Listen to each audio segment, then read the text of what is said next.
Welcome into another edition of Financial Choices Matter with Charles Scott and myself. So we're going to play a game this week here on the video and on the podcast, Charles. We're going to play What Are the Odds? Okay.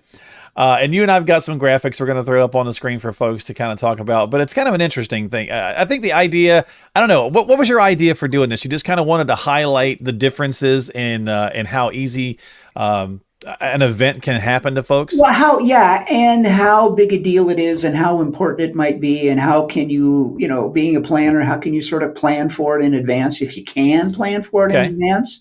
Okay. So the odds, you know what the odds are when you go to a casino, and they're going to win. Not good. They're going to win more than you are. Right. House always wins. House always wins. That's why they build these big giant things. Yep. And it's just in life, are there some things that happen that you are really thinking about and aware of, or are there things that are sort of being missed a bit and ought to be thought about more significantly? I guess that's the right way to put it. Well, as a lifelong, or at least not almost lifelong, as a 30 some odd year long Detroit Lions fan. You had fun this year. But the odds that the coach is going to kill me with a heart attack with some of his fourth down calls are great, are pretty good. But we'll have some fun with this. We're going to show some graphics. I tell you what, I was in the professional sports business when I was a young man, and I learned to not care. But he's stressful. I love the guy, but he's stressful. All right, so we're going to put up some graphics here. So, what are the odds? And ask you before we pop this up there, and we'll have our editor Dan pop this up for us. But before after the question gets asked, I was going to say before you answer to yourself if you're listening to us today or watching this. Right. What are the odds that you might be in a house fire? Okay. Yeah. Just ask yourself, what are the odds you might be in a house fire? Give yourself an answer. Yeah, but and you're going to see the graphics going to pop up. And then Dan popped that up for him. Dan pops it up, and it's like 1.2 out of 1,200 chances. Yeah. So see the little dot, right? So basically, this graphic is. Yeah, there's 1,200 squares. Right. In that graphic, there's one full dot, and up in the upper left-hand corner is a little part of a dot. A little dot. Yeah, a little partial dot. Right. Partial dot. So that's going to be kind of the theme with the different graphics as they pop up. That's what it looks like graphically when you say, well, the odds are, one and a half in 1,200. Those numbers don't resonate. Pictures make sense to most people. Yeah, and these aren't industrial light and magic graphics or anything. These are pretty simple, but it'll get the idea across. Well, that's right. All right, so were you close? So to ask yourself, when we asked about the fire, yeah, really, yeah. How far off was I on that one? Yeah. Okay. What are the odds of your car not being in an accident, but I guess it would be an accident, but still being totaled? Being totaled. And totaled in an accident. Okay. Totaled in an accident. 4. What do you think? 4. 4 in 1,200. Well, I know the answer because I'm looking at. I gave you the dots. Yeah. 4 out of 1,200, right? 4 out of 1,200. Yeah. So again, it happens. It happens more than a house fire, but not a lot more. Yeah.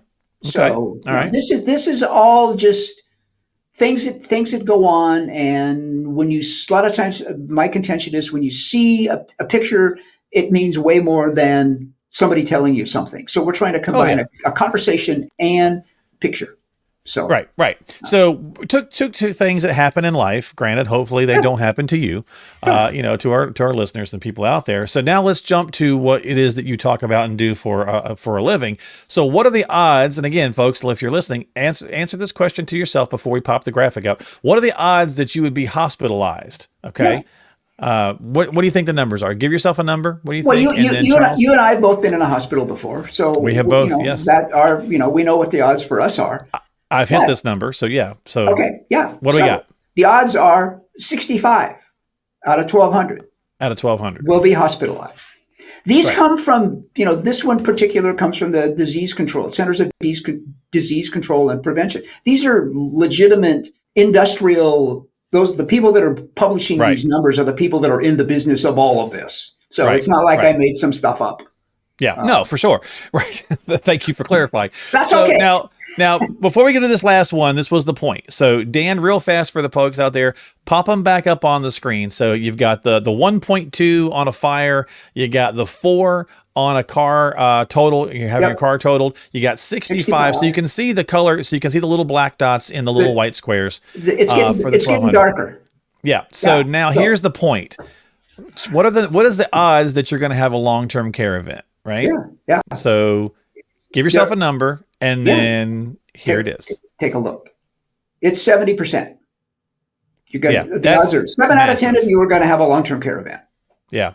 and that's 840 out of 1200, right? yeah. So 7 out of 10, 2 out of 3, however you kind of want to word that. It's Scary. yeah. Thank you. That's it. But you can be prepared, and that's the whole point of we talk about it on a regular basis. Long-term care insurance. I've said it before, and I'll say it again. If you're healthy, there's all kinds of choices available for you. If you're not necessarily as healthy, there are still choices that are available to you. You can, we have resources that will allow you to be covered, and nobody gets declined. So it's changed. The world is changing in the long-term care insurance world. But when you look at what are the odds, odds aren't based on guesses. They're based on realities of what really Right. happens. And Yeah. I think this is a compelling, hopefully persuasive argument that you ought to at least look at it. Yeah. So. And Charles, these numbers have been out for a while. Like the 7 out of 10, I've been talking to advisors for years. I've heard this for years, right? So it's not like it's new. It's been there a while. It's so easy for us to go, I've got so many other things going on in life, and I'm so, and I can't focus on something that may or may not happen, that A, may or may not happen, B, is ridiculously expensive, and C, I may not get covered for. So what we do is we put our head in the sand, right? We've been doing that for years now. Oh, right? yeah, that's exactly it. And, the other one has always been in long-term care, at least for up until just the last handful of years, is I'm going to pay all these premiums, and if I never need it, I paid all these premiums and I get nothing. Yeah, true. It's like, well, we all hate that with insurance. We hate to use it or lose it. That's right. They use it or lose it. But the new stuff in the long-term care world is not. It's an asset-based concept that if you never need the care, you still own the asset and it passes on to your beneficiaries because it is insurance. Mm-hmm. It's a whole new world out there in this, and it's worth. If it's been on your mind, if you thought about it, if you've done nothing about it, then let's talk. It's a conversation, and we'll teach you some stuff that you probably didn't know about before. Is there an age point for this, like for folks who are starting to think about it, like 50 plus or closer, 60? I think the older you get, the closer to retirement you get. I would say 60-ish. Because it also runs the risk of having more issues, which makes the coverage not as great, right? So. Well, that's true too. Yeah, and again, if you own it and you don't have to just pay premiums for 30 years, if you own the asset, then it's a whole different mindset when it comes to deciding, do I want to do this or don't I want to do this? Okay. Because it's like I still have an asset. Right. It's not an annual premium cost. It's an investment that has benefits attached to it. Because the insurance companies aren't stupid. They understand how all this works. Oh, they've got data for days. Yeah. Oh, yeah. I mean, so, they know what they're doing, and they've realized this is a better way for them and for the participant, the investor, to pursue this going forward. It just makes more sense.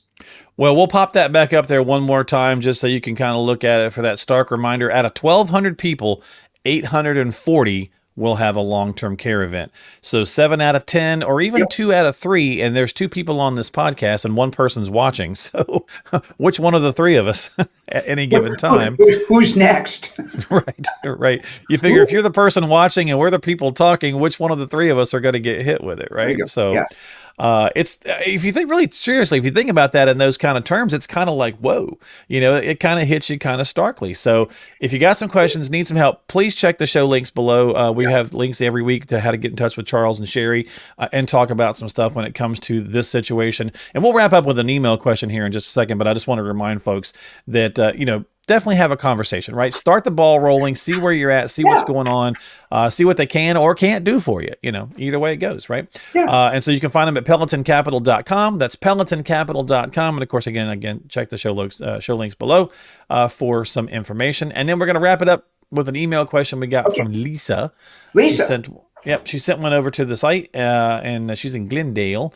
And she said, there's a section on my 401k statement, Charles, showing that I can expect to create an income of about X dollars. In this case, she says $4,000 a month from my account balance. How reliable are these numbers that they put on the statements, and what are they basing it on?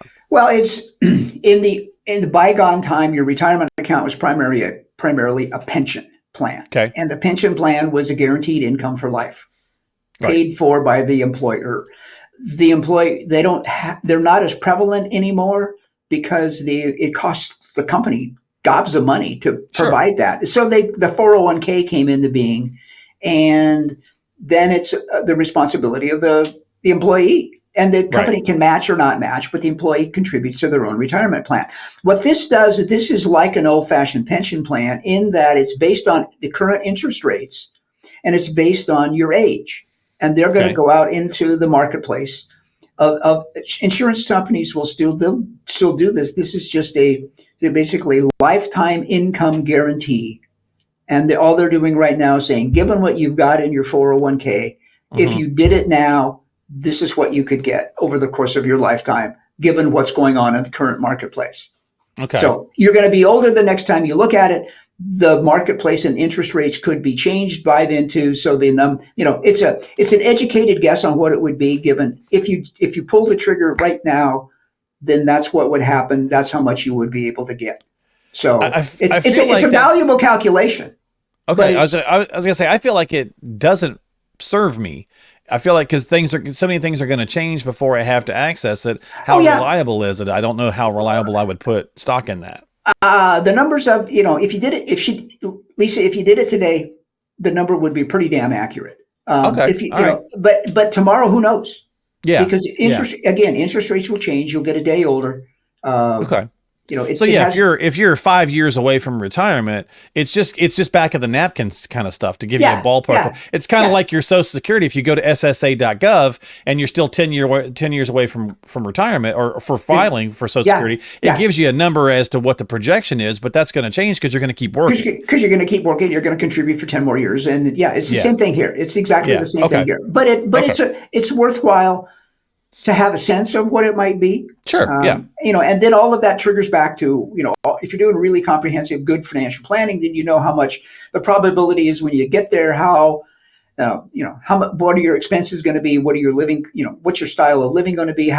Will this help? Is this not enough? Then those are planning questions that, So if Lisa came in and sat down with you, and then you took her the amount she had in the 401k, and you took all the other information that she had, you'd be able to run the numbers and give her. But I think that's a more accurate projection, right? Because you're going to be able to take in all the numbers. Yeah. What's the biggest important number is knowing how much you're going to have to spend.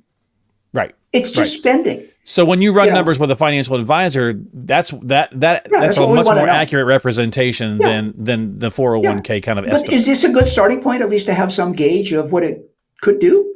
Yeah. Okay. Great. Yeah. So it's a good idea. All right. Well, there you go, Lisa. Put too much stock in it, but it's a really good idea. No pun intended. No guarantee. Yeah. Sorry. That wasn't intentional at all. It's a 401k. It's got some stocks in there, I'm sure. So anyway, good question, Lisa. Thank you so much for listening and asking the question. And hopefully Charles answered that for you. And of course, the team's going to reach out to you. Sherry will be reaching out to you to talk and see if you want to come in for further analysis on your actual situation. But for anybody listening, that's the point, right? So it's trying to do a little education, trying to do a little information. But if you need some help, again, please reach out to Charles and Sherry. You can find the information in the show description, links below. And don't forget to subscribe to us on Apple or Spotify or YouTube. Hit the little subscribe button, and that way you catch new episodes when they come out and all that good jazz. And financial choices matter with Charles Scott, because they do, right, my friends? So they absolutely do. And by the way, welcome to the new year, because we taped this right before the new year, but we're dropping this in the new year. So happy New Year to you. Yeah, happy 2025. God, 2025. Yeah. Weird, man, right? Yeah. I don't know. It should be interesting. I want my flying car. Like I kept hearing in the 80s I was getting a flying car. Where's it at? It's grounded. Elon, come on. Where's my car? I want my flying car. No. He's got some cool flying stuff. Just not cars yet. I get it. Yeah. So anyway, we'll get out of here. Thanks for hanging out with us, folks. We'll see you next time on Financial Choices Matter. with Charles Scott. Ready to learn more? Get a complimentary review of your retirement landscape today. Reach out to Charles and Sherry at Pelleton Capital. Don't wait and let time pass you by. Sit down and build a rock-solid strategy that keeps the focus on you and your family. Visit Pelleton Capital or click the link in the show description. And don't forget to subscribe to Financial Choices Matter on Apple, Spotify, and YouTube.